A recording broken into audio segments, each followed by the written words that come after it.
bọ́jọ́ bá pẹ́ títí ọjọ́ àgbìn o bọ́nà bá jìnnà jìnnà àdópin o àti sáré àdópin aré àmàtìjìyà àdópin ìyà o àti sunsun àti kan ògiri ó má ti gbẹ̀yìn kọ́ lọ́tẹ̀ ìmọ̀ o bẹ́ẹ̀ ni o. ilé òní gbóná kárẹ́nu omi kọ́lé ayé òní kóró kálọ̀ dífá ọ̀run o láyé náà la ó wà títà ó fi ṣẹ́gun lójú àwọn ọlọ́tẹ̀ ẹkún akọjá òkùnkùn ajímọ́lẹ̀ fáwa ọmọ Yorùbá ọjọ́ ayọ̀ súnmọ́lé o.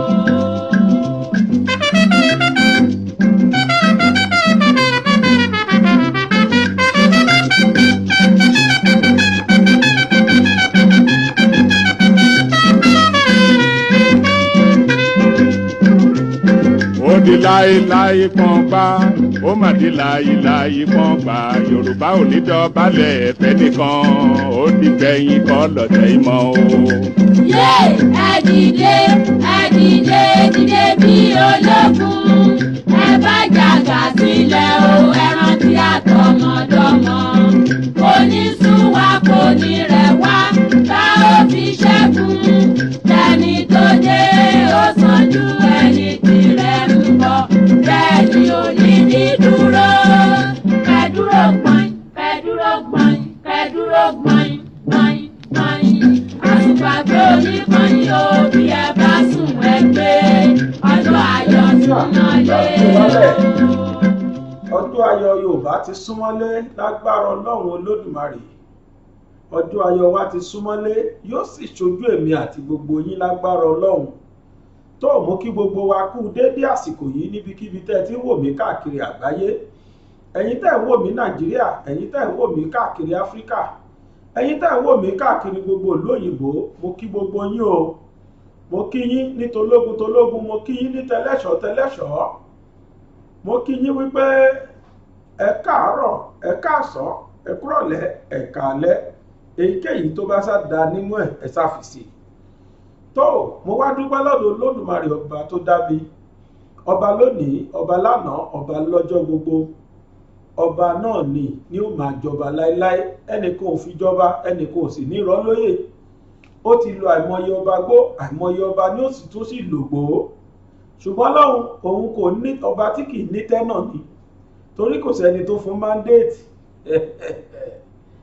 kò sẹ́ni tó fi joyè Ọlọ́run kábà wípé ńgbà tó bá kú tán wọ́n á tún wá fẹ́ lòmí ìjòyè rárá o Ọlọ́run kì í ṣe ọba tí kú ọba tí kì í kú láéláé ni bákan náà nípa ọba tí kì í tó gbé débi pé yóò sùn ní oníláta oṣù nọ́tù wà lánàá òun jẹ́ ọba tí kì í tó gbé débi pé òun ó sùn tó kò dúpẹ́ lọ́dọ̀ Ọlọ́run ọba yìí ọba tó dá mi tó dá ẹ tó dá gbogbo ayé ọba tó sì ṣàánú mi tó ní kí n sì máa ṣẹ̀mí lórílẹ̀ ìwọ náà wá dúpẹ́ tiẹ̀ àbó òrí bó ti dá wa ni ó fún mi lójú ó ní máa ríran ó fún mi létí ó ní máa gbọ́ ó sì tún fún mi lẹ́nu ó ní máa fi wí mò ń wí mò ń gbọ́ mò ń sọ mo sì ń rí èyí tí mo sì ń wí gbogbo ẹ̀yin èèyàn ń gbọ́ kò jọ ti wèrè mi ò fi kan pè kan mi ò fi méjì pè kejì tó mo dúpẹ́ lọ́dọ̀ Ọlọ́run ọ̀bẹ lẹ́dàá ká tó máa bọ́pọ̀ lọ́lé olóró lónìí ẹ ṣe wo ibi tí wọ́n kọ subscribe sí fẹ́yìn tẹ́ wà lórí YouTube ẹ wo ibi tí wọ́n kọ subscribe sí kẹ́ bá wa tẹ̀ ẹ́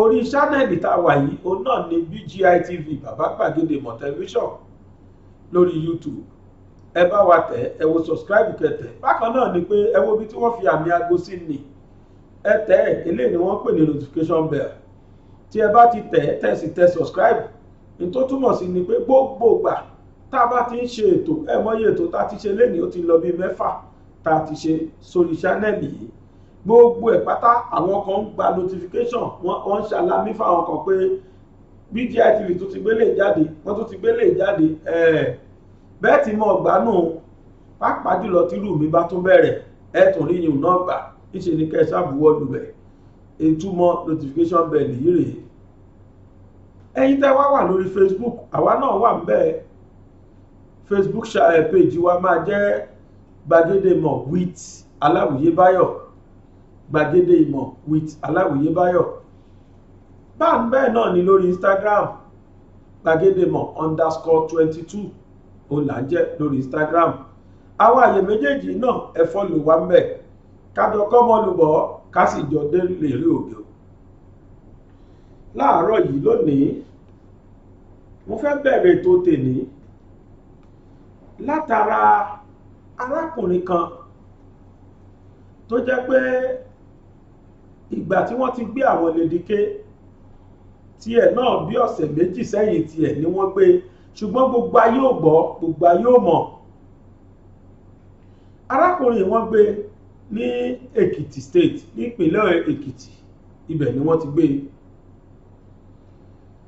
arákùnrin jẹ́ ọ̀rẹ́ lóòótọ́ ọmọdé ni, àmọ́ ó jẹ́ ẹni tí Ìgbòho mọ̀ dénúdénú, kódà wọléwọ̀de ni wọ́n pẹ̀lú Ìgbòho. DSS ṣàdédé ńjọ́ kan ni wọ́n dé ilé àwọn ọmọkùnrin nílùú Èkìtì, ni wọ́n láwọn DSS dé ọ̀sán gan ni wọ́n fi wá wọn òfòrú wá. wọ́n ní wọ́n ti ń pe ọmọkùnrin lórí fóònù tipẹ́tipẹ́, ṣùgbọ́n ọmọkùnrin yìí ń sọ fún wọn pé òun wà lé, ṣé kò mẹ́ tó ń pè òun náà sì jẹ́ babaláwo tí ń pawọ́dà. eléyìí túbọ̀ jẹ́ kó rò pé lára àwọn àlejò tí ń wà wọ̀ ni, láì mọ̀ pé àwọn ajínigbé DSS ni. wọ́n ní ṣàdédé ni wọ́n dé sí ilé ọmọdékùnrin yìí tó àwọn kan wà nínú mọ́tò. bí wọ́n ṣe ṣe gan-an ní ilé Sunday Igboho bẹ́ẹ̀ náà ni wọ́n ṣe ṣe nílé ọmọkùnrin yìí. wọn ò kàn yìnbọn nílé tiẹ̀ ni, ṣùgbọ́n bí ibùsọ̀ bí ọgbọ̀n bí 30 to 50 meters sí ilé àwọn ọmọkùnrin ni àwọn DSS tòsí, àfi bí wọ́n fẹ́ mú kírímínà. ibẹ̀ ni wọ́n tòsí tí wọ́n páàkì mọ́tò sí. wọ́n ní bọ́ọ̀sì ni wọ́n wá fi gbé e. wọ́n dé, wọ́n wọlé, àwọn bíi mẹ́ta wọlé, àwọn bíi mẹ́ta wà ń ta. wọ́n sì wọlé lọ, wọ́n gbé ọmọdékùnrin yìí lójú àwọn ẹbí rẹ̀. oníkálùkù wá ń bi wọ́n pé níbo lẹ ń gbé lọ gan, wọ́n ní wọn ò sọ. ó wá gbé kọjá níwájú ẹ̀gbọ́n ọmọkùnrin tó jẹ́ ṣọ́ọ̀bù ẹ̀, ló wá yarí fún wọn pé ẹ ò ní gbé lọ o, ẹ ní gbé lọ. ó lóun dúró síwájú mọ́tò wọn. ìgbà yẹn ni wọ́n tó wá sọ fún pé wá bá wa ládó Èkìtì. tẹ́ bá sì gbàgbé, ẹ rí i pé ìlú kan ṣo yìí náà ó ní wọ́n kọ́kọ́ gbé àwọn omíyalé gbà. ọ̀rọ̀ kan l'Oǹdó, ẹnìkan l'Èkìtì. omíyalé fúnra rẹ̀ sọ pé ìlú Oǹdó. àtòǹdó àtèkìtì, àwọn DSS ìlú méjèèjì yìí wọ́n mọ̀ ń pa dáadáa bí àwọn DSS ṣe wá sílé olóyè Ìgbòho. àwọn méjèèjì wọ́n ní information yẹn lọ, wọ́n mọ̀, they were well informed. àti DSS Èkìtì àti DSS Ọ̀yọ́, Ọ̀ṣun, Ondo state, àwọn méjèèjì mọ̀ pé wọ́n ń bọ̀ nílé olóyè Ìgbòho. Ọ̀yọ́ pàápàá mọ̀, níṣe ló jẹ́ gọ́fúnà wọn sọ pé òun ò mọ̀, àmọ́ DSS Ọ̀yọ́ náà mọ̀. ló fi jẹ́ pé lẹ́yìn tí wọ́n ṣe ti ilé olóyè Ìgbòho tán, ilé ọmọkùnrin ni wọ́n lọ. ṣùgbọ́n yìí ò gbọ́, ó máa dé, wọ́n máa rí ibi tó wà. nígbà táwọn ẹbí ò rí ni wọ́n pariwo síta, lílu wa fi gbọ́. àdẹ̀fi ká gbé síta, àfi ká pariwo rẹ̀ síta. orúkọ ọmọkùnrin ẹ gbọ́nu fídíò tẹ́ wò lórí ẹ̀, torí pé àwọn ẹbí ẹ̀ ti pariwo síta. àwọn DSS lọ, wọ́n gbé ọmọdékùnrin yìí bí wọ́n ti gbé àwọn Lédìké. bá ti wá ń sọ̀rọ̀ yìí, ṣé bí DSS padà sọ bí táwọn Lédìké wà, àwọn DSS ò wá sọ sí dọ̀la, wọn ò sọ bí tọ́mọkùnrin wà. kódà wọ́n lọ police station dí ọ̀la ọ̀sẹ̀, wọn ò rí ọmọdékùnrin yìí o. bílùú Oǹdó ló wà ní o, bẹ́kìtì ní o, bàbújá ni, kò sẹ́ni tó lè sọ pé ibi tó wà rèé. ẹbí wá dààmú títí wọn ò rí. wọn ò gbọ́ kárè wá, wọn ò gbọ́ ká lọ kábọ̀ lórí ọmọkùndékùnrin yìí. kò sì ṣẹ̀ṣẹ̀ tó ṣẹ̀ ju pé ó jọ̀rẹ̀ sí Ìgbòho lọ. ẹni tí mo wá sọ yìí mo fẹ́ kí gbogbo atẹ́tí bẹ̀lẹ̀ jẹ́ ká fi ara balẹ̀ ká gbọ́ nǹkan tí ìyá ọmọ yìí sọ nígbà tí ó ké gbé síta. mò ń bọ̀. 2021 nọ́mà ti gbé lọ lé o ẹjọ́ mo bẹ̀ yín ẹjọ́ abiyamọ ayé abiyamọ ọ̀run ẹ tú mi sílẹ̀ o kò sí mi ò lẹ́bí mi ò lára o ẹjọ́ igi lẹ́yìn òyìn ò ní wó o. lóòótọ́ náà pè mí pé wọ́n gbé láti ìgbà yẹn mo ṣàtìwá gbogbo akitiyan tí mo mọ̀ ni mo ti sà mo lọ sí DSS mo lọ sí FRCC mo lọ sí pírísì yàdì gbogbo ẹ̀ ni mo ti gbìyànjú gẹ́gẹ́ bí abiyamọ iṣẹ́ tí mo mọ̀ tó ṣe iṣẹ́ babaláwo ni ó kó fáwọ́dẹ̀ lókè pọ̀n rí mo dẹ̀ mọ̀ pé òun àti àwọn abọ́ rẹ̀ òun àti Ìgbòho wọn jọ ń rìn mo mọ̀ pé ara wọn ni àmọ́ bí wọ́n ṣe sọ̀rọ̀ níbi tí mo dé ọlọ́pàá DSS òun ló gbé tí mo mọ̀ nígbà tán wá bíi àmọ́ gbà tán wá débẹ̀ wọ́n wá sọ pé wọ́n rí ẹjọ́ gbogbo abiyamọ ayé abiyamọ rẹ̀ jọ ẹ gbà mí ẹ ní fojú sunkún ọmọ ẹ ní sọ ọmọ dànù olórí aṣọ yín ò ní fàyà ẹjọ́ ẹ gbà mí ẹ jàre ẹ tú mi sílẹ̀ olórí aṣọ yín ò ní fàyà ẹjọ́ bímọ sílé ó níyàwó sílẹ̀ láti 16 oṣù keje ọdún 2021 nọ́mà ti gbé lọ nílé ẹjọ́ mo bẹ̀ yín ẹjọ́ abiyamọ ayé abiyamọ ọ̀run ẹ tú mi sílẹ̀ o kò sí mi ò lẹ́bí mi ò lára o ẹjọ́ igi lẹ́yìn òyìn ò ní wó o ẹ̀ka nìkan kò ní yẹ ẹgbà mi o ẹ ṣàánú mi o ẹjọ́ kò síbi tá a bá ti dé wọn tẹ̀ ní jẹ́ ká wọlé ńgbà tán wọn kò sí bí àwọn rẹ̀ wọ́n tẹ̀ ibi tí mo dé tán ni wọ́n fìbọn fọ́sẹ̀ wa tá a bá tètè kẹ́sẹ̀ sọnà lórí nǹkan ọ̀sìn ẹ̀ gan gbogbo ẹ̀ ti wọ́kú tán kò sí nǹkan tó sẹ́ni tó lè bá bójútó ṣé èèyàn wò dìde èèyàn kò rí ṣé nǹkan sì lá máa bójútó ìgbà tá a fẹ́ wọlé skul ìgbà ọmọ ẹ̀ ní onídàájì mi ń kọ́ báyìí oníta ló fẹ́ sanwó skul mi mo sọ pé ọlọ́jọ́ òdìdó ọ̀sẹ̀ mẹ́ta ni mo lọ lọ́sibítà lérí ọ̀rọ̀ ọ̀hún ìrònú ẹ̀ dé bá mi pé ọmọ kékeré ọmọ ọdún márùn-ún onídàájì mi ò sí lébẹ̀ oníta ló fẹ́ sanwó skul mi ẹ jọ̀ọ́ ẹ gbà mí o ẹ ṣàánú mi o. ní on 16 of July iwájú ìta ẹ̀ náà la jòkó sí èmi àti bàbá ọkọ mi àtàwọn ìyàwó mi mélòó kan à ń ṣeré níwájú ìta dàdá ní òun fẹ́ jẹun oníkan gún iyán so iṣu yẹn náà gbé kaná wọ́n yẹ gbéṣu yẹn kaná gbogbo wa bọ́ ta bẹ̀rẹ̀ sí ṣeré ó receive call yẹn lẹ́ẹ̀kínní ó receive ẹ̀ lẹ́ẹ̀kejì ó lóun wà ń lẹ́sẹ̀ ṣàìdé lára àwọn méjì tó dúró sẹ́nu ọ̀nà bíi ìkan wọ trouser black ó lo t-shirt ìkejì wọ long sleeve trouser black same nígbà táwọn méjì yẹn wọlé tán àwọn mẹ́ta míì tó tún wọlé tí mo ní wọ́n kó ìbọn wọlé lẹ́ẹ̀kan yẹn ìkan sanra ó mọ́ra díẹ̀ ó lo native Ankara even èyí tí mo ló sanra yẹn ni mo ní ó wù kó ọmọ ọkọ mi máa ra ògiri tí mo fi wá sọ pé ẹ̀sà ṣé ká máa wọlé bàbá wa mọ́ ni pé ilé wa ni àwọn mẹ́ta yẹn wọlé so by the time tí wọ́n mú dàda jáde lọ àtẹ̀lé wọn ìkan gbọ́wọ́ kéyìí wọlé ó já àwọn mẹ́fà nígbà tá a dé ìdí mọ́tò lọ́hùn a bá àwọn bíi 5 níbẹ̀ nídìí mọ́tò méjì náà kó wá in-laws wife so ibẹ̀ náà mú wọlé sí táwọn wọlé ìgbà yẹn la wá ń kígbe ìgbà yẹn lọ́mọ ọkọ mi obìnrin yẹn tí mo sọ pé ó sọ̀rọ̀ lẹ́ẹ̀kan tó wá ń dá wọn lóhùn pé níbo lẹ̀ mú lọ gan lè mú lọ láì jẹ́ pé amọ̀bí tá à ń lọ ìgbà yẹn wá sọ fún wa pé ká mọ̀ bọ̀ ládó pé ibẹ̀ ni àwọn mú lọ bọ́rọ̀ ṣe rí nìyẹn. ṣọ́ọ̀bù ni mo wà lọ́jọ́ ọ̀hún so ọmọ mi lọ plọ́ọ̀gì fóònù sínú ilé mo ti retí ọmọ yẹn títí mi rí ó dé bí mo ṣe yọjú sí ìsàlẹ̀ lọ́ọ̀nì yẹn tí mo wá rí àwọn ọlọ́pàá so bí wọ́n ṣe mú àbúrò mi dáadáa adífàlà fàṣọtọ́ lọ nìyẹn mo wá ní ẹjọ́ ṣàìbò lẹ́ mú àbúrò mi lọ wọ́n ní màdá wọ́n ní kí n pé kò sí lè tó kàn mí pẹ̀lú ẹ̀ mo ní ó kàn mí ò mo ní àbúrò mi ní so bí mo ṣe ń tẹ̀lé wọn nìyẹn wájú bíi transformer bẹ̀rẹ̀ náà páàkì mọ́tò sí wọ́n ṣe mú dáadáa fàṣọtọ́ sínú mọ́tò nìyẹn mo ní mi ìnìyẹn kan lọ bí mo ṣe dúró síwájú mọ́tò wọn nìyẹn mo ní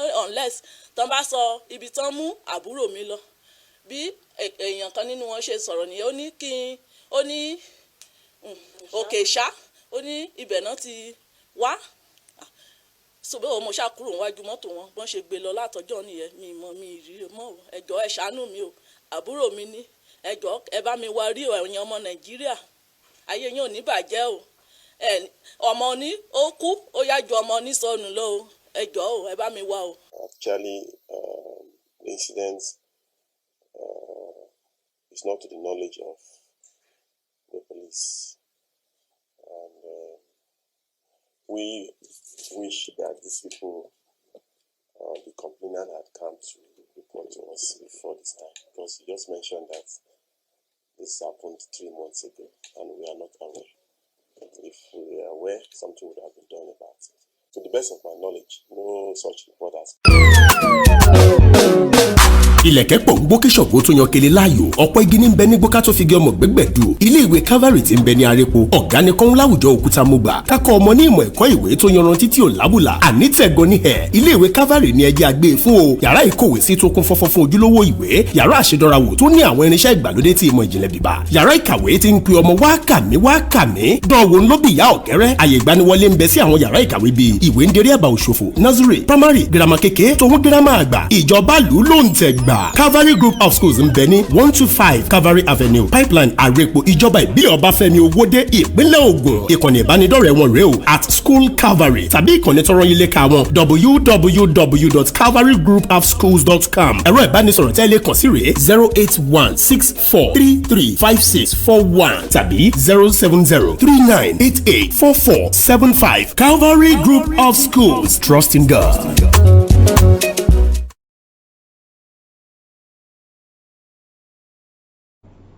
tó bí wọ́n ti gbé dàda òun náà ni gbogbo wa gbọ́ yìí àfi k'Ọlọ́run Olódùmarè kó kúkú ṣàánú wa o ohun tí wọ́n fẹ́ ṣe nílé Ìgbòho gan òun la rí tí wọ́n ṣẹ̀ṣẹ̀ execute yìí kí ó jẹ́ ọ̀nà sójà ló ṣe é kí wọ́n má mọ ẹni tó ṣe é tí wọ́n bá tiẹ̀ máa gbé wọn kí wọ́n má mọ̀ bí tí wọ́n gbé wọn gbà àmọ́ ká máa dúpẹ́ ní gbogbo gbà lọ́wọ́ Lady K ọmọ ọpẹ́lọpẹ́ ọmọbìnrin yìí ló jẹ́ pé ó pariwo àwọn DSS sáyé tó fi di pé wọ́n káwọ́ kò lórí nǹkan tí wọ́n fẹ́ ṣe tí wọ́n ò fi rí ṣe àìkò jẹ́ bẹ́ẹ̀ ni Ọlọ́run ló mọ orin tá a bá máa kọ lọ́wọ́lọ́wọ́ báyìí tó ìyẹn ẹ̀kan Ọlọ́run púpọ̀ ní tó ṣẹlẹ̀ lónìí ó jẹ́ nǹkan tó túbọ̀ wá fún èmi ní ìríran pátápátá pé tó ìlú tá a wà yìí ẹ̀kọ́ ẹ má jẹ́ tàn yìí wọ́n mọ tí wọ́n ń ṣe ẹni tí wọ́n sì mìíní gan tí wọ́n fẹ́ fìyà jẹ ó ní Yorùbá àti Yíbò kò sí tó hùn kí àwọn Àrèwá ṣe ìjọba tó wà lóde yìí ò ṣetán láti ẹ̀ ti gbéná wojú ẹkùn wọn rárá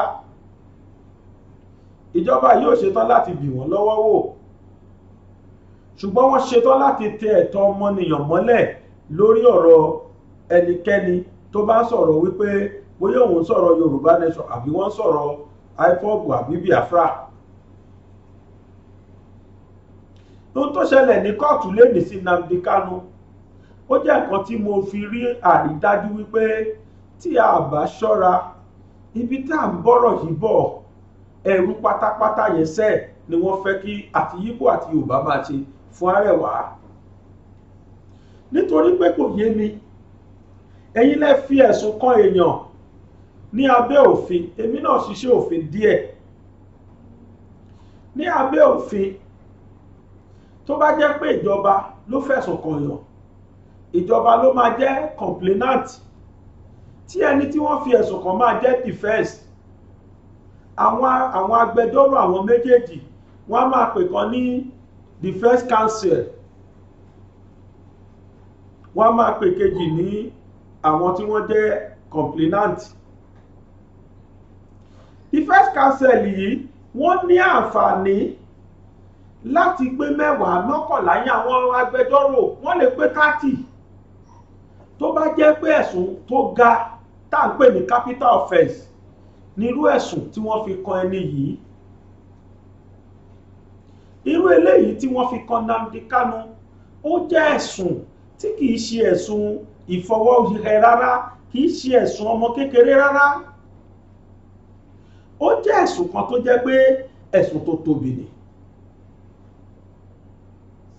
ẹ̀sùn tó jẹ́ pé kìí ṣe ẹ̀sùn tá a kàn lè sọ pé adáìlẹ̀ máa lọ lé ẹ ó lẹ̀sùn tí wọ́n fi kàn án rárá o nítorí ìdí èyí àwọn agbẹjọ́rò tí wọ́n gbọ́dọ̀ ní ó gbọ́dọ̀ jẹ́ àwọn agbẹjọ́rò tí ò ṣe fọwọ́ rọ́ sẹ́yìn torí pé òfin kan sọ pé ó sàn fún òfin láti tú ẹlẹ́ṣẹ̀ 10 sílẹ̀ ju kí wọ́n fìyà jẹ aláìṣẹ̀ ẹyọ kan lọ. Nítorí ìdí èyí ló ṣe jẹ́ pé ẹni tí wọ́n bá fi ẹ̀sùn tó tóbi bẹ́ẹ̀ kàn, wọn a máa fẹ́ kó ní lọ́ọ̀yà tó dáńtọ́ débi wípé kó fi bá máa fìyà ìtànjẹ lábẹ́ òfin. Ṣùgbọ́n ọ̀rọ̀ tó bá ti wá rí báyìí, tó bá ti wá lọ jẹ́ pé DSS wọn ò ní jẹ́ káwọn agbófinró dìde, wọn ò ní jẹ́ káwọn amòfin tí wọ́n fẹ́ wá gbèjà olùjẹ́jọ́ nílé ẹjọ́ tó jẹ́ pé àwọn DSS ni ò ní jẹ́ kí wọ́n wọlé, wàhálà ni o.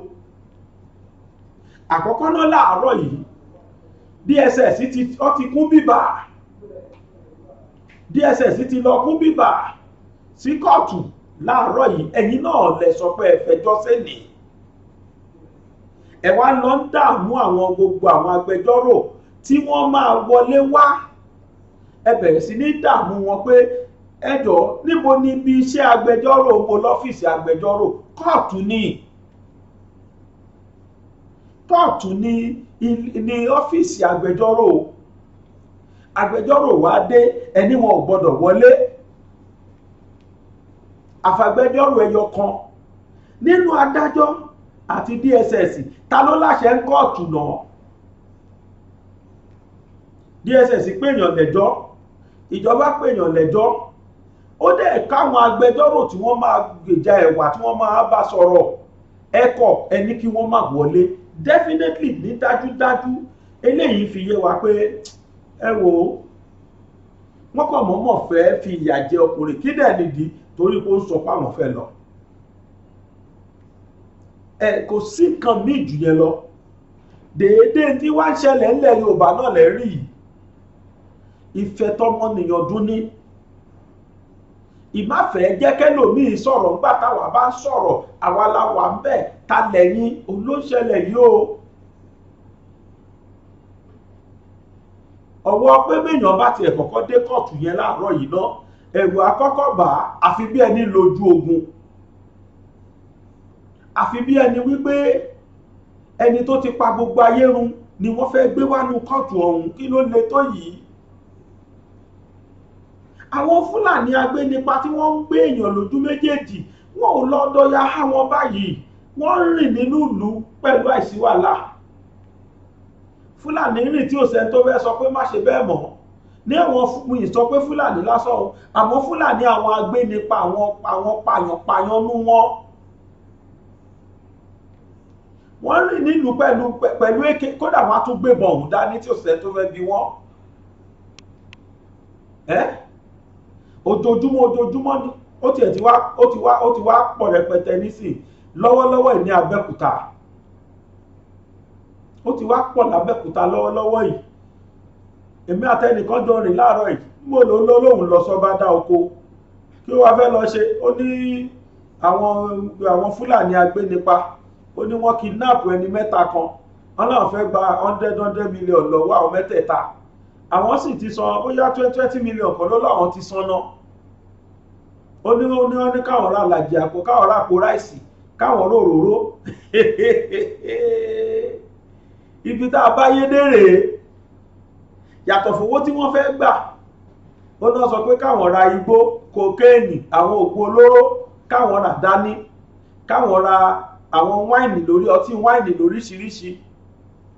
Then káwọn wá ra ráìsì, òróró, epo ní gálọ̀nù káwọn rà dání, káwọn wá kó 300 million káwọn kó lé.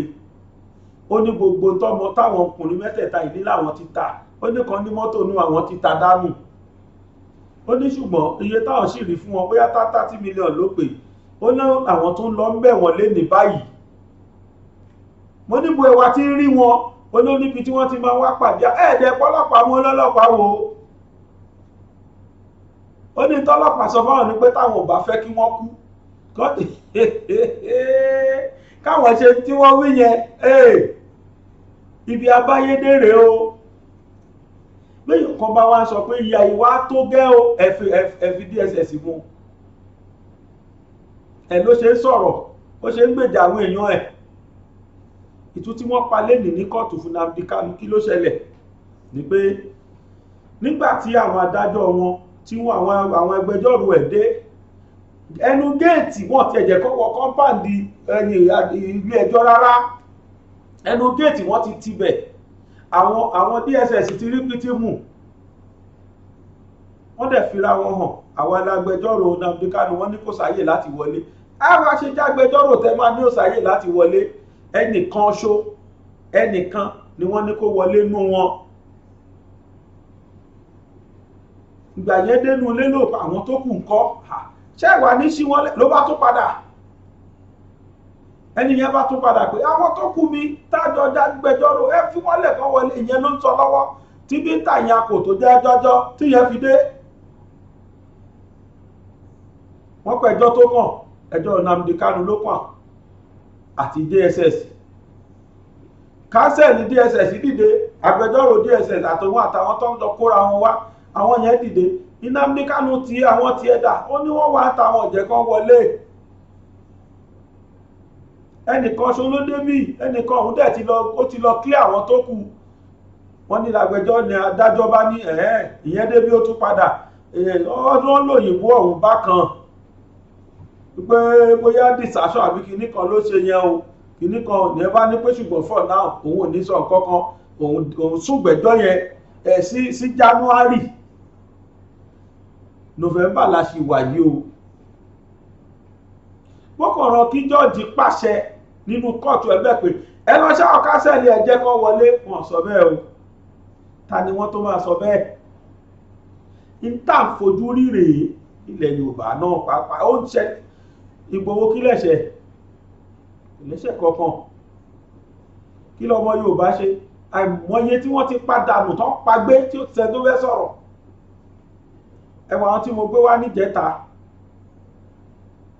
mo gbé mi wà lánàá 100 million náà ni wọ́n béèrè lọ́wọ́ àwọn tí wọ́n gbé nu truck mo bá àwọn kan wá lọ́sẹ̀ tó kọjá bọ́sẹ̀ yìí dẹ̀ ni ṣọ́ọ̀ṣì tí wọ́n lọ rèpù wọn wọ́n gbólùṣọ́dọ̀ ńlá nísìn wọn ìrí wọn tí ẹmọ bí tán bá wọn yẹn gbà wọ́n dẹ̀ ń ṣe nǹkan yìí lọ́fẹ̀ẹ́ wọ́n dẹ̀ ń ṣe gbé Gumi wà ń bẹ̀ òun náà ń balẹ̀ jẹ́ ń tiẹ̀ níjọ́ wo la fẹ́ ṣe lé ìgbà Yorùbá mo wo tó ṣẹlẹ̀ ní kóòtù yẹn lénìí kódà bí ò gẹ́ẹ̀tì system ara pẹ́ níjọ́ wo la fẹ́ bọ́nu gbogbo yamayama yìí ẹjá bá wọn fẹsẹ̀ kan dé kóòtù yẹn kẹ́ẹ̀wọ́n tí mò ń sọ kó ṣẹlẹ̀ mò ń bọ̀.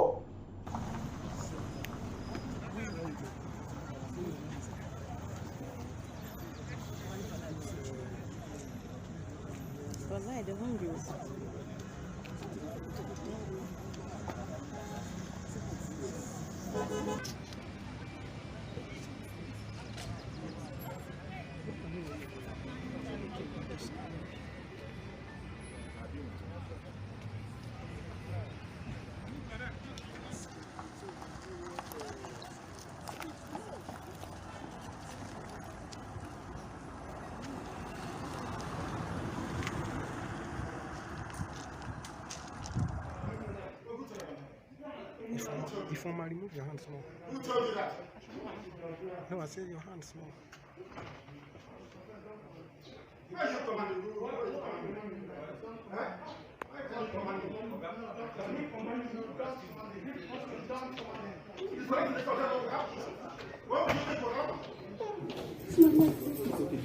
What will happen?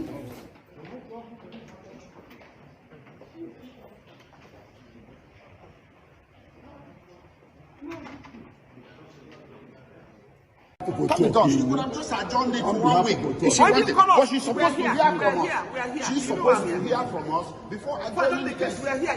The courts We are are just outside the door, and we You were have locked called us out. right here. We And were- our books and law reports, our bags are inside the court right there. And the courts are where we are outside the court door. We have simply someone And giving the letters to a DSS them. officer That's came normal back thing. and said the court was locked. So basically, we were locked out. It's a secret trial.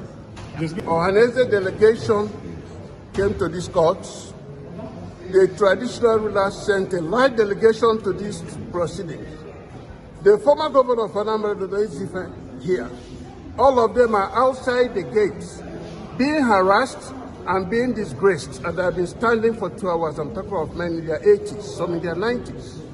I am the lawyer to Hanese. I am outside and I could not go in. So where is the justice of this case? Where is the trial?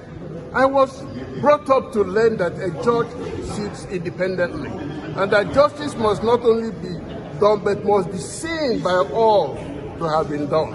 So today we say there is a problem. It can't be done. This is not a political trial. I can't the case without being court. We are complaining about the manner in which the order of this court is being flouted by the Department of State Services. We have from 48 to file against the DGSSS, which is before this court. The court made an order on the last adjourned day, stating the guideline, reviewing the guideline of persons who will visit our client. I'm surprised that that order was not obeyed, despite being served on the SSS. So today, we are here also to inform the court about the manner in which his order is being treated with levity, is being flouted. Then, and in protest, we are outside the court because people and lawyers are not allowed to come in. So, unexpectedly, the court supposed to have summoned us to hear from us what happened. And we saw the court to hear this. But court today, we were in court for this time, for here. We were in court in good time. And because of the constraint we are usually exposed to from time to time, the constraint that we stem from the fact that lawyers are not being allowed access to the court. So we were there to resolve this issue. Because justice must be done in this case. And not only be done, be manifestly sent to be done. So we're in court to resolve this matter. Our big and gowns were inside the court. Our books were inside the court. Our bag we're just outside the court door. Because a number of us we are outside, we are not allowed to come in. So the court came in. Come and shoot us now. The court came in and they called up the case. Because the only case on the court. Call up the case. Ordinarily, it is the practice that when lawyers are not in court, and when you are aware that they are weak and down, the court will naturally ask, where are the lawyers? And they will tell you, Nnamdi Kanu was in court. Emmanuel Kanu was in court. And our client was in court. We have seen him before them. But the lawyers are outside. You have ordinarily summoned the legal counsel to find out from him what was actually going on. That has been the practice. So in a civilized society, that has been the practice in this country actually. I've not witnessed a situation whereby court will call in and call a case when lawyers in the matter were outside the court door. I've not seen such thing. So the court, and when we were told that the court was about to proceed, we now struggle to go inside the court, the local stand. We are knocking at the door, the local stand, only for us to be told that the court called our client, called the prosecutor, and have a discussion with them in open court. So, taking us back to what happened on 26th of June, 2021, when he was talking to court without reference to us, and allowed to address the court. So, it's a clear case of denial of fair hearing. So, and the height of privacy of justice. This is what you are seeing now. So, if the court is not ready to go on with this case, what the judge, my lord, will have done is just to rescue himself from the matter. It's simple. It's allowed. Very simple. It's allowed. Instead of going about this way, because from what is playing out today, I don't think that the legal team, as we are today, still have implicit confidence in the court to get on this case. Exactly. We don't have confidence in the court again to go on with this case. And we're going to activate relevant administrative process to ensure that the right thing is done. And this case, I can assure you today, this case will not get to January. It was the hard, and here the hardest, just to see. We must activate the process to ensure that the matter is come up, is hard this week. He has not committed an offense to law. We have informed the world, filed our solid objection to the charge, that the 7-count amended charge filed against Nnamdi Kanu is as empty as what one can never imagine. It's as empty as what one can never imagine. It's a worthless paper before the court. And we have filed a strong objection to challenge it. And the court is under obligation to hear this application. Deliver only one word or the other. He can't run away from it. And no trial will commence in this case without application being held. Of course. So we're going to take up the matter in the court of action. Thank you so much. Your name for the record. It's very clear that the reason for the lockout, I've been here 5 times. My name is Bruce Fine. I'm an international lawyer who represents Nnamdi Kanu from the United States. It was clear today that they were, when the lawyers were entering the courtroom, when I was here together, they said, no, Mr. Fine, you can't enter. It's clear that the 5th time this has happened to me, despite the court order authorizing Nnamdi Kanu to see any lawyers of his choice without any inhibition whatsoever. It's a flagrant violation of international law. The Nigerian constitution deprives an accused of right of access to counsel. It's very clear every single day that Nnamdi Kanu is being detained is another violation of international law. He's being punished in solitary confinement. There's never been any hearing whatsoever. Never been a finding that he did anything guilty whatsoever. And here he is. Now we have a scheduled hearing in January, 6 months of punishment before you even have a trial. Think of that. That's Alice in Wonderland. Sentence for his verdict afterwards.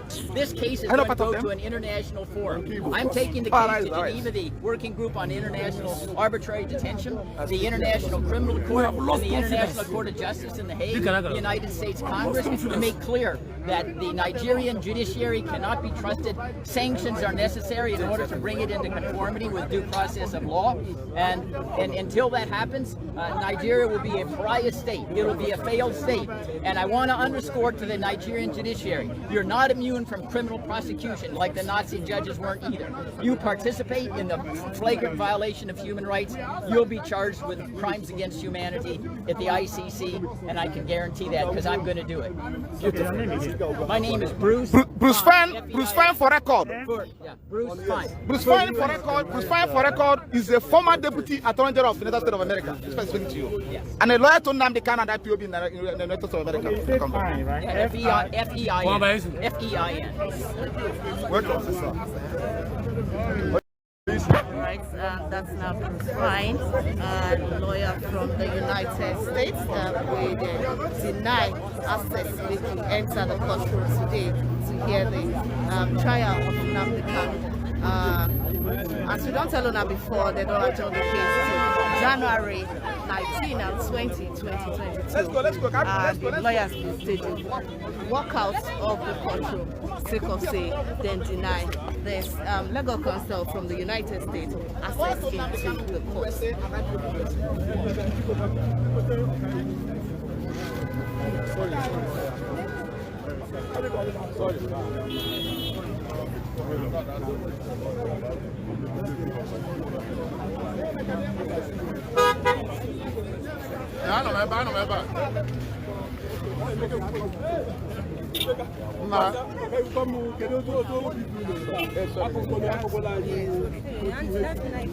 BBC News Pidgin live from the Federal High Court, Abuja.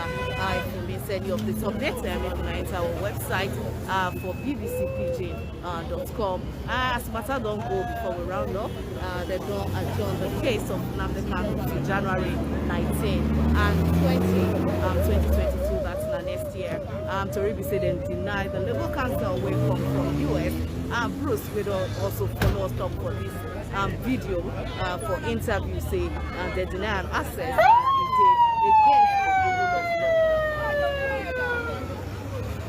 the lawyers been staged a waka comot from the courtroom. Say this one no follow law. We need to see here from some of the lawyers. How to behave in this manner, I believe in Igbo language that is something that happened to Koko Yan that made Koko Yan to do that one sound. Not really. She wouldn't have done this thing. What happened today is a criminal trial in a secret manner.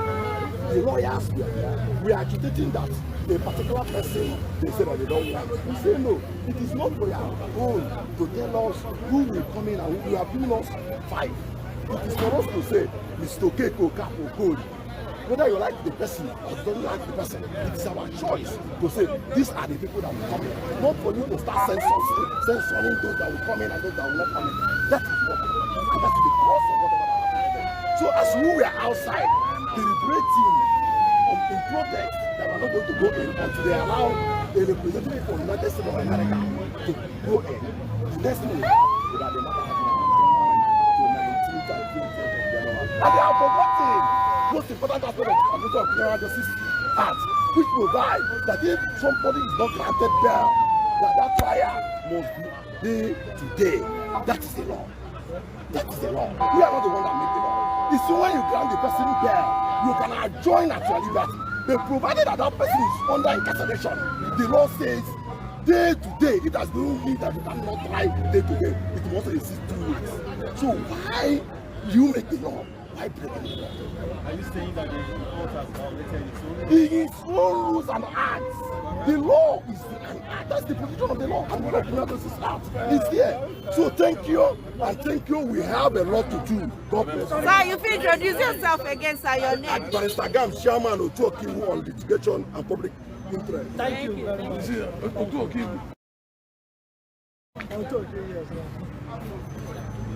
Alright, so I don't hear from the lawyers as they don't adjourn the matter enter January. Then the vex say they don't allow the legal counsel will come from the United States.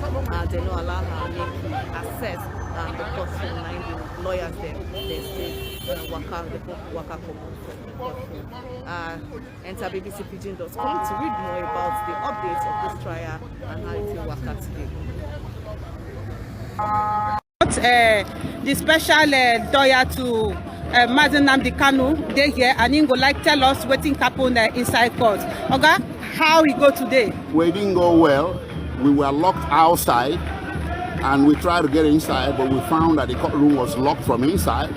And the judge simply didn't allow us to come inside because she had problem with the number of lawyers on Mazi Nnamdi Kanu's side, and I don't think that should have been a problem. Mazi Nnamdi Kanu has a right to counsel. The Constitution didn't say he has a right to only one counsel. It's a very complicated case, and he needs to have access to as many counsels as he can afford, and as the courtroom perimeters can afford. And the courtroom itself had a lot of empty seats that could have taken all of us. But what happened in the final analysis is that the court locked us out. And while we were locked out, the court commenced proceedings without our presence in court and adjourned the matter to 19th and 20th January next year, which we find to be a travesty of justice and a flagrant a violation of Section 36 of Nigerian Constitution, which contains a fair hearing safeguards for defendants. Sir, what will be your next move now? Well, we are going back to the drawing board. We are not going to take this line law. We are going to consider a number of countervailing legal judicial measures. Thank you. Yes, thank you very much. Okay, now special counsel to Aloy Ejimakor is my name. Special counsel to Mazi Nnamdi Kanu. I salute you now. Una well done, but I know happy. No bets.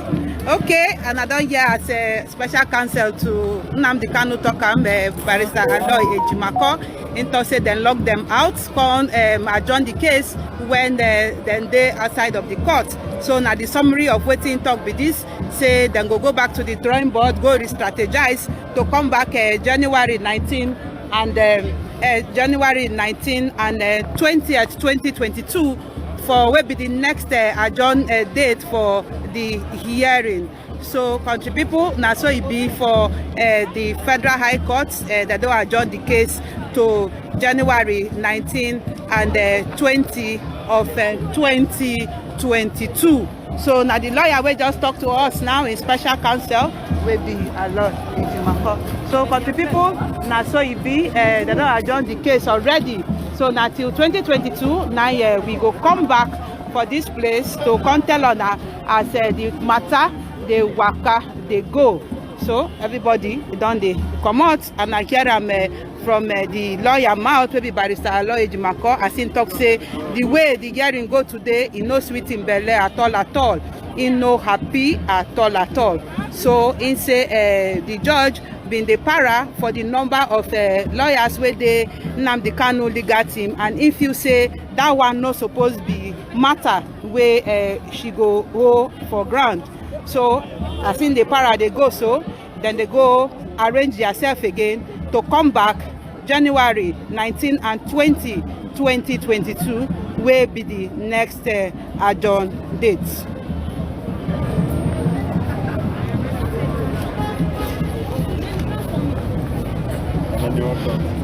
They didn't even say inside the answer that we just call them in and hear them out. Hold on. What's that? I don't interview the lawyer. See now. Èrò tó ń lọ sókè òkun ẹ̀yìn dà.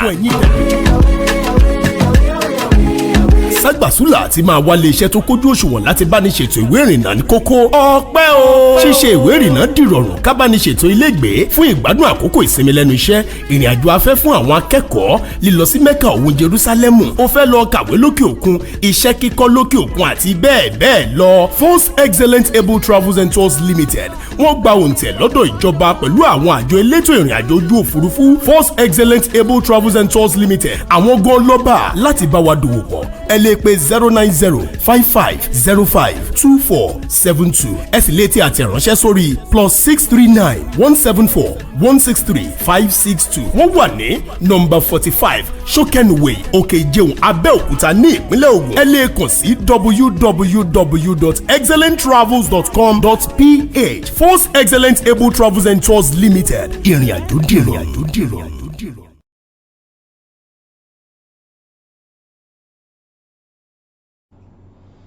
tó bí iṣu ṣe kú àti bí ọ̀bẹ ṣe bẹ́ ó náà láti rí ohun tó ṣẹlẹ̀ ní kóòtù yìí.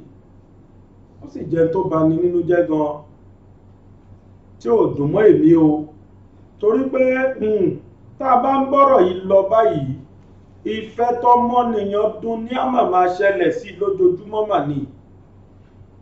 ẹ wo bí tí Sunday Igboho wà lónìí, ara ìfẹ́ tọmọnìyàn dùn níní. ẹlẹ́ẹ̀kejì ẹ wo tó ṣẹlẹ̀ nínú ilé rẹ̀, ara ìfẹ́ tọmọnìyàn dùn níní. ẹlẹ́ẹ̀kẹta ẹ wo tí wọ́n ṣe fáwọn lèdìké méjèèjìlá, kí lẹ̀ṣẹ̀ wọn, kí ni DSS fẹ́ sọ pé wọ́n ṣe. ó níye oṣù táwọn méjèèjìlá lò ní àtìmọ́ ibi tí wọ́n gbé wọn lọ l'Àbújá láì sọ pé nǹkan tó ń ṣe rèé. wọ́n ṣe láṣegbé, àmáṣegbé kan ò sí láyé o, àṣegbé kan ò sí láyé, àṣepamọ́ ló wà. ọwọ́ pé kí tọ̀mátì ẹ̀ gbàgbé èèyàn, ìyẹn lásán ti tó. ìtàn wa gbàgbé ọmọ Àbáṣàbí, ṣétàn sì gbàgbé ọmọ Abíọ́lá, ṣétàn gbàgbé ọmọ Awólọ́wọ̀, ìtàn ò lè gbàgbé wọn. Yorùbá ti ní bí wọ́n bá níkùn kó ṣèkà, tó o bá rántí ikú Gáà kó oṣù títọ́.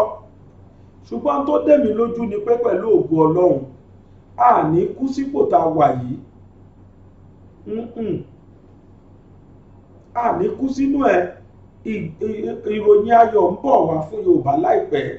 ṣùgbọ́n rí fídíò tí mo jù síta lánàá, UN ń bọ̀ láìpẹ́, wọ́n ń bọ̀ wá kọ́ńdọ̀tì referendum fún wa. mo mọ̀ pé àwa la máa win pẹ̀lú ògo Ọlọ́run. kò sí àṣetì nínú iṣẹ́ Ọlọ́run ẹlẹ́dàá. ojoojúmọ́ ni Fúlàní gbèyàn pa tá a gbọ́dọ̀ sọ̀rọ̀. ojoojúmọ́ wọ́n dẹ̀ máa béèrè owó ńlá, láwọn ní béèrè owó kékeré, wọn ò dẹ̀ ní rí wọn láti pè wọ́n. oh God, wọ́n ti ń pèjọba látijọ́ yìí, ẹ pé àwọn ẹni lórúkọ tó yẹ kó jẹ́, wọ́n ní rárá o. nígbà tá a tún máa gbọ́ là ń gbọ́ pé ó ní ọ̀nà kan táwọn gbọ́dọ̀ gbà, ó ní protocol kan táwọn gbọ́dọ̀ tẹ̀lé kẹ́ ẹ̀ tó proscribe wọn. ní protocol tẹ́ ẹ̀ tẹ̀lé kẹ́ ẹ̀ tó pe Nnamdi Kanu ní terrorist, ní protocol tẹ́ ẹ̀ tẹ̀lé kẹ́ ẹ̀ tó pe Sunday Igboho ní terrorist. ṣùgbọ́n gbà tó di tiwọn, tó di tàwọn tó jẹ́ pé terrorism gan-an practice, ẹ ò sọ pé ẹ sọ pé ó ní ọ̀nà kan tẹ́ gbọ́dọ̀ tẹ̀lé, ó ní nǹkan kan tán gbọ́dọ̀ ṣe. Yorùbá, àsìkò ní ká jí gìrì, àsìkò ní ká rí nǹkan tó yẹ ká rí, àsìkò ní tó yẹ kó kálukú wá fìmọ̀ ṣọ̀kan, ká fohùn ṣọ̀kan. kì í ṣàsìkò tó yẹ ká wá bọ́ sójú social media ká máa pera wa lájẹ̀ẹ́, ká bọ́ sójú social media ká máa wá gbéwò tá a ṣaṣọ pupa kan mọ́ àfi Peter tó ṣe tíátà, ká máa ṣe pèfẹ́ nìkan. àsìkò yẹn kọ́ yìí. àsìkò tó ní kálukú máa lo agbára tó ní lọ́wọ́ láti fi gbèjà ilẹ̀ Yorùbá, àsìkò yẹn láwa yìí. àáfàá ni wọ́n ló agbára Kùránì ẹ fúnlẹ̀ Yorùbá, pásítọ̀ ni wọ́n lágbára Bíbélì ẹ fúnlẹ̀ Yorùbá, oníṣẹ̀ṣe ni ẹ lágbára tó bá níyẹn fúnlẹ̀ Yorùbá. ìṣèpé ká wá jáde ká máa gégùn fún Yorùbá ẹgbẹ́ wa, ìyẹn kọ́. àsìkò tá a nídìí láti fohùn ṣọ̀kan, láti fìmọ̀ ṣọ̀kan rèé. ọmọ tó bá ṣípá wọn náà ni bàbá máa ń gbé. ẹ mọ̀ pé àwọn bàbá yìí náà ń wò wá bá a ṣe ń ṣe yìí. wọ́n á lè wá àwọn ọ̀dọ́ tán náà fẹ́ gba Yorùbá land. bẹ́ẹ̀ ń tèmi mọ̀ ní pé pẹ̀lú ògo Ọlọ́run kò sí àṣetìṣẹ́ nínú iṣẹ́ Ọlọ́run, nínú orúkọ Ọlọ́run kò sáṣetì ń bẹ. àbí ṣé ká máa jẹ́ kó lọ báyìí ni. àwọn ìran, àwọn ìdílé tí wọ́n jí àwọn èèyàn gbé lé wọn yẹn nísìnyí tó tiẹ̀ máa dùn èmi ni pé ẹni tó bá jí gbé ó máa tí ó bá ṣọ́ra ó máa ṣorí burúkú kú ni. Ìdí ni pé gbogbo tí wọn ò ní agbára ni wọ́n máa lọ kọrùn bọ̀ láti lè rí pẹ́ni yẹn yọ nínú ìgbèkùn. Nítorí pé mílíọ̀nù tán béèrè yẹn tó bá fi báyọ̀ negotiate tọ̀hún máa kó ríre o. Iye tó sọ ẹ̀nà máa fẹ́ dúró lé lórí táwọn ẹbí ọ̀bá dẹ̀ kówó yẹn wá pé wọ́n á pa tọ̀hún wọ́n á tún gbowó. Wọ́n á ti pa wọ́n ní jẹ́kẹ́ bímọ pa wọ́n ti pa. Wọ́n á tún gbà wọ́n bowó tán bá láwọn ní. Nígbà bá máa rí òkú ẹ̀nà máa rí ta ló fẹ́ bí wọ́n. Rìsíìtì owó tó ń gbà lọ́wọ́ ẹ̀dà níbo lẹ ti jọ negotiate. Alẹ́ ni téèyàn ò lè mú Ọlọ́run lè mú. Ọlọ́run nìkan ló kù sí ti ká máa bẹ̀. Ó nìkan lọ́ba tí kìí fail. Ọlọ́run á yọ́nú sí wa. Èèyàn fẹ́ wọnú ilé ẹ̀jẹ̀ jẹ́jẹ́ ń ti ibiṣẹ́ bọ̀ lálẹ́ kó sì ṣílẹ̀kùn kó wọlé ẹ sì débẹ̀ ẹgbẹ́ kò kú sẹ̀ta ló fẹ́ sọ̀rọ̀. Ọpẹ́lọpẹ́ ẹ̀pọ́lọ́n ti kọ́ péjọ yẹn pálábọ̀ àwọn aṣẹ́gi. Arákùnrin kan tọ́rọ̀ ṣẹlẹ̀ sí òun ló ṣàlàyé ọ̀rọ̀ yìí. Wọ́n gbé mọ́tò tiẹ̀ wọ́n lọ fi jéèyàn kan mí gbé. Ọpẹ́lọpẹ́ pé yẹn ṣí búùtù sá lọ ló fẹ̀rẹ̀ sí ní pariwo tọ́wọ́ fi tó wọn. Otherwise wọ́n á ṣe gbé ó tún di kán máa bí àwọn ẹbí ìyẹn léèrè ẹmú iye báyìí wá ẹmú 2 bílíọ̀nù wá ẹmú 300 mílíọ̀nù wá tí ò sí owó ọ̀hún dà. Àwọn tó yẹ kán lọ gbé gan wọn gbé wọn. Mẹ̀kúnnù tí ò ní nǹkan kan lọ́wọ́ ló máa ń dọ̀yà hákiri. Ẹ wo fídíò yìí kẹ́ wo tí mò ń sọ. Mo ń bọ̀. On the 5th of November, that was on Friday last week, it's about 8:45. I was about entering my compound. I came late. I was driving to the compound when 3 armed men accosted me. Already I was out of the car trying to open the gates. When I saw them, I dropped the key inside the compound. One of them jumped through the fence, went and collected the key. So they took my phone I was holding, the cash on me, they ransacked my pocket. And I was having other phones and other items, including cash, some electrical parts, some food items inside the car. They drove off with the car. So I tried reaching other neighbors if we could get them, because the street was rough. Street is rough. We couldn't. It was the next day I went to the station to report. That was on Saturday. Then somebody told me that they found my car in the state CID here. So I had to come today, this morning. On reaching here, I learned that they wanted to use my car. They used my car to block another car. I wanted to kidnap the victim of the car, though their plans failed. So that was how I got myself here.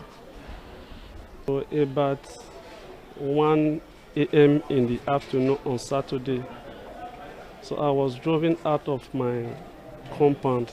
So I was driving out of my compound. Three kidnappers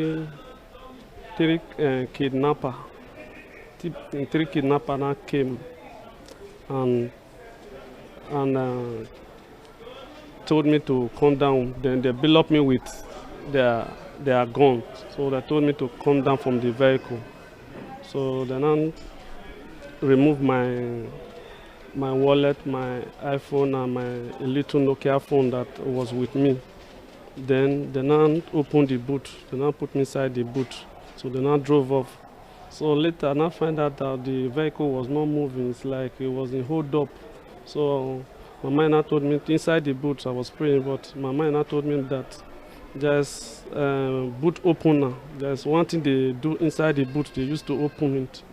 So my mind now told me that I should use the inside boot opener to just try it if the boot can open.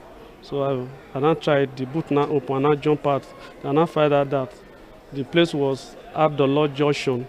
So there was hold up there. There was hold up there. They could not pass through the hold up, so that is why they stop and wait for the hold up to to be cleared before they move on again. So I now jump out and I started shouting, "Kidnapper, kidnapper! They kidnap me! Oh, kidnap me!" Oh.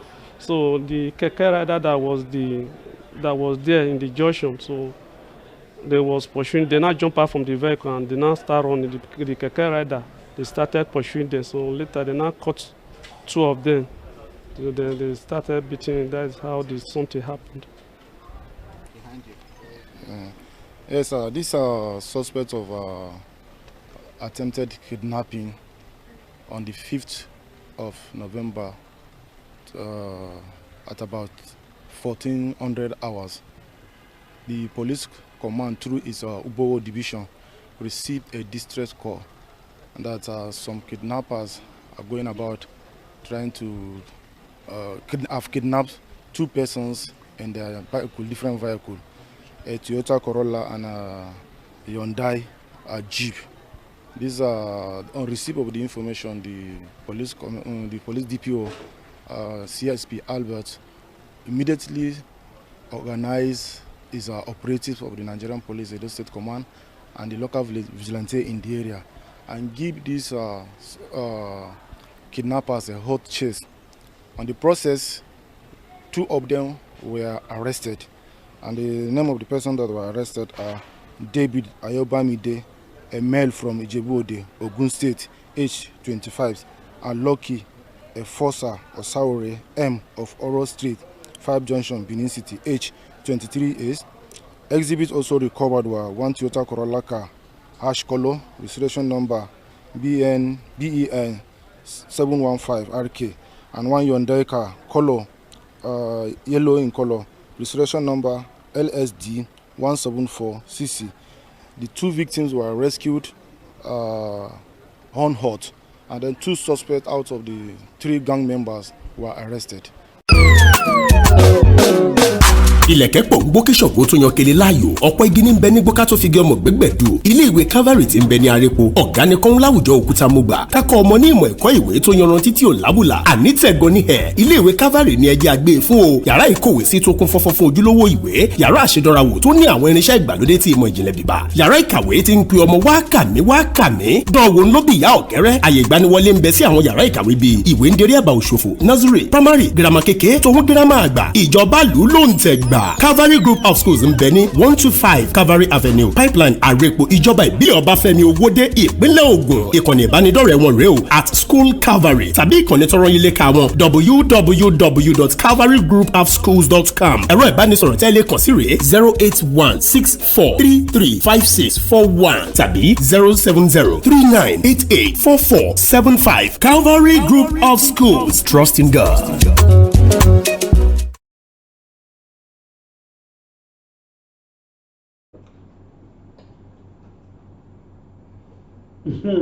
ẹ rí pé ẹni orí yọ ó dilé ni ẹni orí yọ ó dilé ni tí ìbá ṣe pé Ọlọ́run kọ́ ọmọkùnrin yẹn gbọ́n Ọlọ́run ló mọye táwọn ẹbí tiẹ̀ náà bá tún máa wá báyìí bóyá 1 billion náà bá ní kán lọ wá bóyá 500 million sí ni àfikọ́ lọ ń ṣàánú wa ń tá wá sọ ìlú ìdá rèé tá a sọ ìlú ìdá oníkálukú wá ṣègbésí ayé bó ṣe hùn kidnapper wá ń rìn freely wọ́n ń ṣe tó hùn wọ́n àwọn tí ó ṣẹ̀ tí ó rò là lọ kó gbogbo àwọn àmì àwọn àfi bí ẹ tó lójú ogun ni wọ́n ń kó àwọn yẹn lọ bá gbogbo gbà àfikọ́ lọ ń ṣàánú wa o tó bá ti sọ̀rọ̀ báyìí ó di kán máa lé ẹ páwọn wọ́n sáfẹ́ gbé ẹ kí lẹ́ṣẹ̀ òní lẹ́ṣẹ̀ sọ wọ́n ní terrorist àwọn terrorist gangan ẹ fi wọ́n lẹ̀ wò wọ́n arákùnrin kan náà again ọ̀dọ́ náà Yorùbá lòun tiẹ̀ ó dẹ̀ plánù fún ìyá ìyàwó ẹ̀ ìyàwó tó fẹ́ sílé ìyá ẹ̀ ó dẹ̀ lọ kidnap ìyá ìyàwó ẹ̀ níbi tí ìgbà tó ti rí pé àwọn Fúlàní wọ́n máa ti sọ kí ní ibi business wọ́n dẹ̀ ṣe gbé Yorùbá náà tún ti support wọn Yorùbá náà tún ti farawé wọn náà ti ọ̀dọ̀ ẹnìkan ní kí n yé sọ pé Yorùbá ni wọ́n pé àwọn Fúlàní tó ti gbélẹ̀ Yorùbá tó ti gbó ni bẹ́ẹ̀tì Yorùbá gangan náà wà nù wọn. Ẹ mọ̀ pé àlejò tó bá wọ̀lú tó nawọ́ sí sàárè àfọ́jú ó náwó onílé nú ni. Ibẹ̀ lèyàn ti mọ̀ pé Yorùbá wà nù wọn. Mo wo fídíò yẹn mo tún rẹ́rìn pé àdéṣó pọ́síbù ṣá ìyá ìyàwó tó o fẹ́ sílé. Ẹ wòran tí mò ń parí mò ń bọ̀ ẹ wò.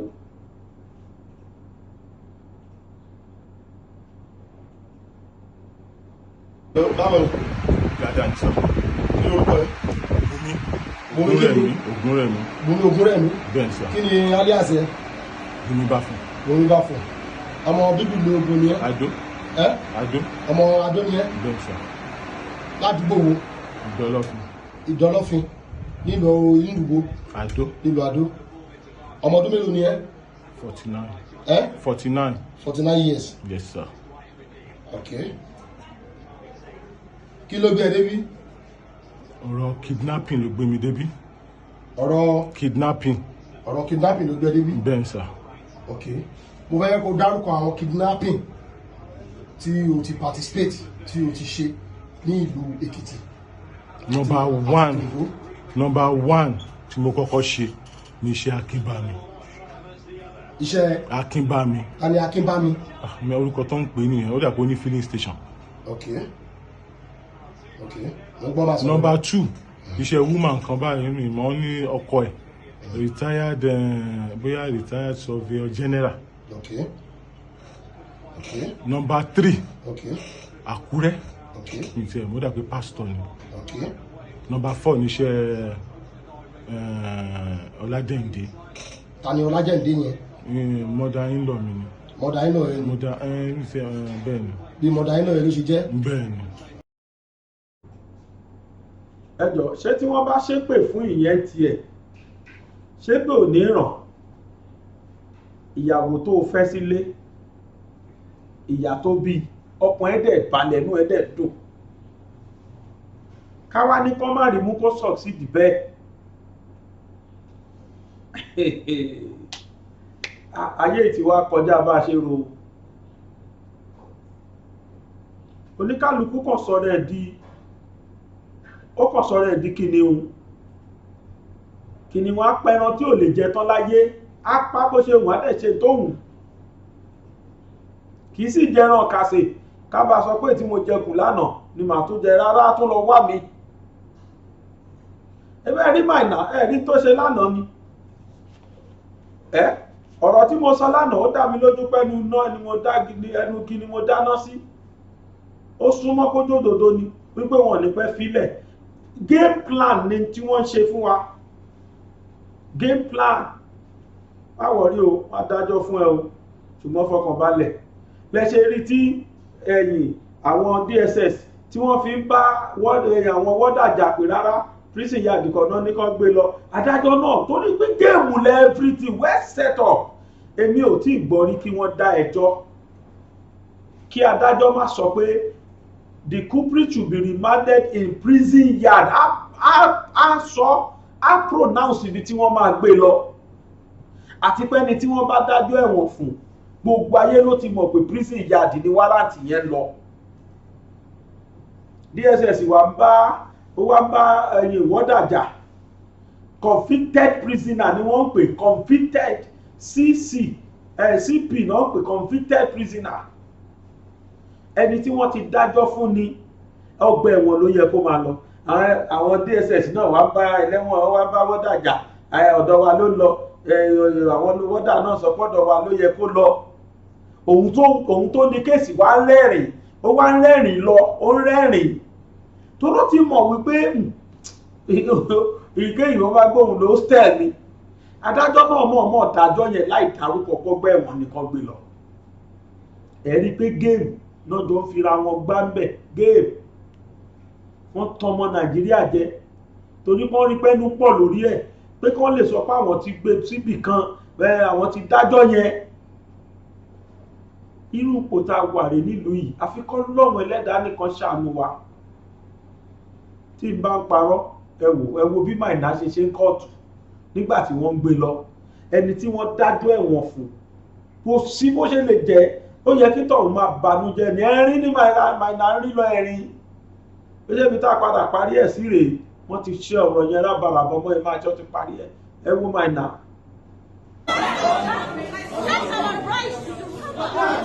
Let's not fight. You're a journalist. I have my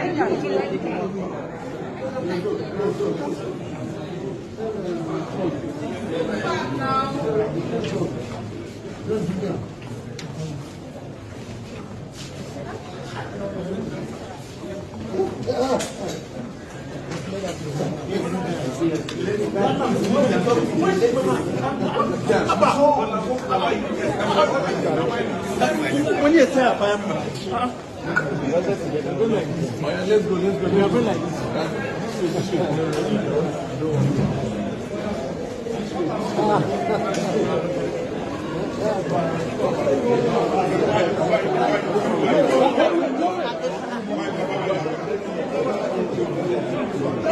Press that lift. Press that lift. This one is open. Let's go. Let's go.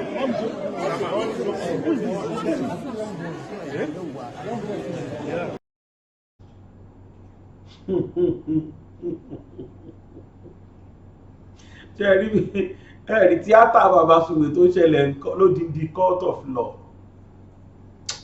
Ẹ wo ọ̀pọ̀ ọ̀rọ̀ kágbọ̀n afẹ́fẹ́ ló ń gbé lọ ẹjẹ́ máa lọ lé wa àfikọ́ lọ ṣàṣàánú wa torí tó ń ṣẹlẹ̀ yóò yé èmi mọ́ bí tá a pàlú ìdè yìí àfi ká bẹ Ọlọ́run kò sọ̀rọ̀ mímọ̀ ju pé ká bẹ Ọlọ́run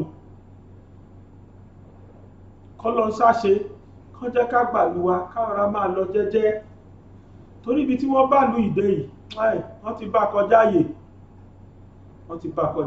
àfikọ́ lọ ṣàánú wa tó lórí ọ̀rọ̀ ìyá Maria mo tún fẹ́ fàdí àsìkò ìdúpẹ́ lọ́wọ́ gbogbo ọmọ Yorùbá káàkiri ayé tẹ́ ẹ bá wa dá sọ̀rọ̀ obìnrin yìí mo dúpẹ́ o ẹ ṣé authoritatively mo fi gbogbo ẹnu sọ pé a dúpẹ́ lọ́dọ̀ Ọlọ́run lórí ọ̀rọ̀ ọmọbìnrin náà lágbára Ọlọ́run títí òpin ọ̀sẹ̀ yìí a lọ bá equip ṣọ́ọ̀bù ẹ̀ wọ́n ti parí ṣọ́ọ̀bù yẹn wọ́n ti parí ẹ̀ ó kù ká lọ ra freezer yẹn ká ra fridge ká dẹ̀ ra àwọn ọjà síbẹ̀ ẹnìkan ti ẹ̀ mú àbá wá pé kí ló dé tí a ò bá ṣe ẹ̀rọ ọlọ́ta ẹ̀rọ ọlọ́gì ẹ̀rọ tí wọ́n fi ń já nǹkan ká ṣe lóríṣiríṣi mo pé obìnrin ó lóun ò kọ́ṣẹ́ yẹn ó níṣẹ́ ṣerunṣerun yádrẹ́sì lòun kọ́ ó lóun dẹ̀ mọ̀ ń pa àwọn mínírààsì kankan ó ló dẹ̀ jẹun lọ́wọ́ nígbò sì ti sọ bẹ́ẹ̀ olórí ò lè sọ pé orí ò fọ́hùn ká ló sùn ká ní ó kú àìsàn kú àìwo n tó lóun fẹ́ òun náà ní kára fún gbogbo èyí tẹ́ wá bá wa dá sọ̀rọ̀ náà pátá Ọlọ́run á gbàdúrà yín lágbára Ọlọ́run gbogbo tóun kò ní kálukú filẹ̀ kódà lórí ẹni tó fi 1000 yẹn lẹ̀ Ọlọ́run á gbàdúrà gbogbo wa pátá àtàwa náà tá à ń gbé síta àtẹ̀yìn tẹ́ ẹ̀ dáwọ́ yẹn Ọlọ́run á gbàdúrà yín irú ìwà ní tọ́sẹ́nì kọ̀ọ̀kan wa lágbára Ọlọ́run mo ṣe special prayer fún ẹni tó dá 1000 yẹn nítorí pé mo mọ̀ wípé kánítọ̀hún ní jù bẹ́ẹ̀ lọ ó fẹ́ ṣe jù bẹ́ẹ̀ lọ àmọ́ ń tọ́lọ́run fún ló ṣe yẹn mo wá bí Ọlọ́run pé wòye ọdún tó ń bọ̀ kí tọ̀hún máa kọrin ayọ̀ nígbésí ayé ẹ̀ kí nǹkan ó lékún kígbà lé ò lékún káwo lé ò lékún kí gbogbo nǹkan ní mèremère máa lékún fún mo wá kún fásitì yìí ṣe àdúrà specially fún gbogbo ẹ̀yin tẹ́ bá wa dá sí ẹlòmíì adẹ́ni fi dọ́là lẹ́nu ẹ̀ pàápàá gbogbo yín pátápátápátá Ọlọ́run ẹlẹ́dàá ò ní jẹ́ ẹ mọ̀ kóró ayé ò ní bọ́ bàtà sí ẹnu ọ̀nà lé yín o lágbára Ọlọ́run dáadáa tẹ́ ẹ ṣe fọ́mọbìnrin ẹkún làwa fi mọ̀ ẹ̀rín lẹ padà pa ẹ̀rín ayọ̀ Ọlọ́run á pa yín ẹ̀rín ayọ̀ Ọlọ́run á pa àwọn ọmọ yín ẹ̀rín ayọ̀ Ọlọ́run á pa àwọn ọmọ yín ẹ̀rín ayọ̀ gbogbo èso tó jáde lára yín Ọlọ́run á pa wọ́n ẹ ṣe àdúpẹ́ o lórúkọ gbogbo BGI crew àdúpẹ́ pé òkun lọ́wọ́ gbogbo yín a kì í ṣe abáramóore jẹ́ o àtẹ̀yin tẹ́ wà nínú Nàìjíríà tẹ́ bá wa dá sí àtẹ̀yin tẹ́ wà ní òyìnbó tẹ́ bá wa dá sí gbogbo yín pátápátá àjọ kéré oko délé lágbára Ọlọ́run irú òní tọ́sàwà náà o ẹ̀bẹ̀ kan tí mo wá bẹ̀ yín ni pé n tí mo rò lẹ́mìí mi ò ní pé ṣe rí àkáǹtì tá a fi síta yẹn ohunkíhun tó ní kálukú bá ní ẹ máa bá wa fi síbẹ̀ kò ní wù mí ká máa wá gbogbo ìgbà ẹ wò mẹ́sẹ̀gì tí mo ti gbà ti tó 200 ìrànlọ́wọ́ bàbá kan ti ẹ̀ wà ìyẹn wà inú alájà kan ló sẹ́ndì fídíò yẹn sí mi láti ìlú òyìnbó nígbà téèyàn dẹ̀ ń gbé inú mọ́tò kan tó ti bàjẹ́ nígbà tí ò rí owó gba ilé ó dẹ̀ ń lọ gbé inú mọ́tò permanently ó sọ bẹ̀ dílé ní táwọn ará àdúgbò bá rí ni wọ́n fún jẹ lóúnjẹ. ẹni nìyẹn lẹ́ẹ̀kejì ni pé kò wá sọ́mọ kò síyàwó kò sí kárè wá òun nìkan ní dágbénú mọ́tò yìí ó sọ bẹ̀ dílé ó wá ròpinjọ́ kan ló bá lọ pokùnso ìpokùnso yìí làwọn èèyàn rí tó ń ṣe ni wọ́n bá bò wọ́n lọ́hùn ní òjò òkú tí ẹ̀ náà wà ń bẹ̀ ìyá Maria yìí ò jẹ́ kí n sọ kankan lórí ọ̀rọ̀ ẹ̀ àtàwọn bẹ́ẹ̀ bẹ́ẹ̀ tí mo wá rò pa lè ṣe rèé ìtọ́lọ ń bá sáà fún wọ àkáǹtì ta fi síta yẹn náà lẹ́wọ́ lójú wòran yìí kí n tẹ́ bá ní ẹ sáà máa bá wa fi síbẹ̀ èmi ò ní máa fi bẹ́ẹ̀ sọ̀rọ̀ wọn mọ́ ń bí tí n bá ní máa láti inú àkáǹtì yẹn àwọn máa kó a máa fún wọn wọ́n ṣe ń wá kódà láti gba mo ti bẹ̀rẹ̀ ọ̀rọ̀ ya Maria yìí mo fọlọ́n búra pé mẹ́sẹ̀jì tó ti kàn mí lára lórí anídìí ìrànlọ́wọ́ ó kì í ṣe 200 wọ́n wà lẹ́bìbà ìmí máa kọ lẹ́tà ìmí máa kọ sórí fóònù ìmí máa pè mí musa ni mo ti gbọ́ ẹ má wọrí àbí ibi tá a bára wà ní Nàìjíríà o mo wá fi àsìkò yìí bí Ọlọ́run fún gbogbo ẹni tó wà ní ìnira kan àbí kejì kọ́ ló ń ṣèdẹ̀kùn fún wa oníkálùkù ló mọ ibi tí bàtà ti ń ta òun lẹ́sẹ̀ kọ́ ló má ṣàìṣèdẹ̀kùn fún oníkálùkù mo bí Ọlọ́run gbogbo ẹ̀ tára ní lásìkò yìí Ọlọ́run ṣèdẹ̀kùn fún o àfikọ́ ló ń ṣàánú wa o lèmi ṣe wò pé ká má sọ pé àti rówó yẹn pé ó parí rárá àkáǹtì yẹn yìí tẹ́ ẹ bá ní lọ́wọ́ ìgbàkigbà tẹ́ ẹ bá ní nǹkan kan lọ́wọ́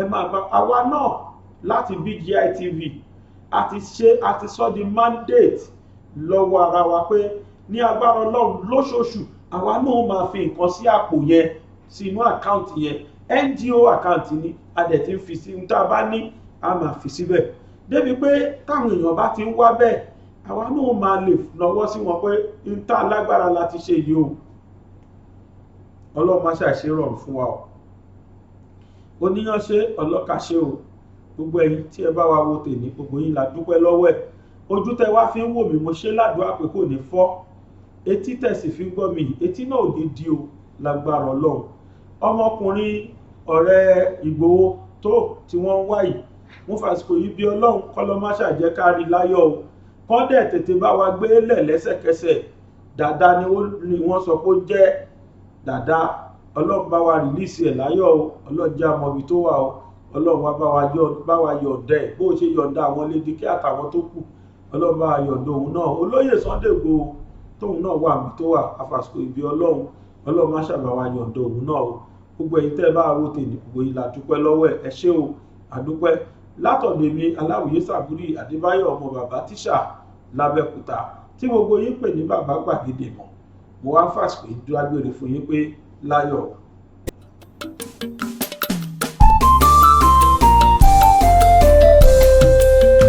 BGI TV yìí mo fẹ́ máa wò ọ̀rọ̀ tó jẹ tí ń gbèsè mo fẹ́ gbọ́ ètò lóríṣiríṣi wọ́n wà lọ́lọ́kan òjọ̀kan ìròyìn tó kojú òṣùwọ̀n àtàwọn ọ̀rọ̀ àgbọ́ fi kọ́gbọ́n eré wọlé fún tẹ̀rù tọmọ tèwe tàgbà ẹ má fi para. BGI TV mo fẹ́ máa wò ọ̀rọ̀ tó jẹ tí ń gbèsè mo fẹ́ gbọ́ ètò lóríṣiríṣi wọ́n wà lọ́lọ́kan òjọ̀kan ìròyìn tó kojú òṣùwọ̀n àtàwọn ọ̀rọ̀ àgbọ́ fi kọ́gbọ́n eré wọlé fún tẹ̀rù tọmọ tèwe tàgbà ẹ má fi para àdànà kó kọjá mórí nǹkan fèrè bàbá rere káwí parí BGI TV we are the pace setter. bàbá gbàgede ìmọ̀ tẹlifíṣọ̀n station tí dòde.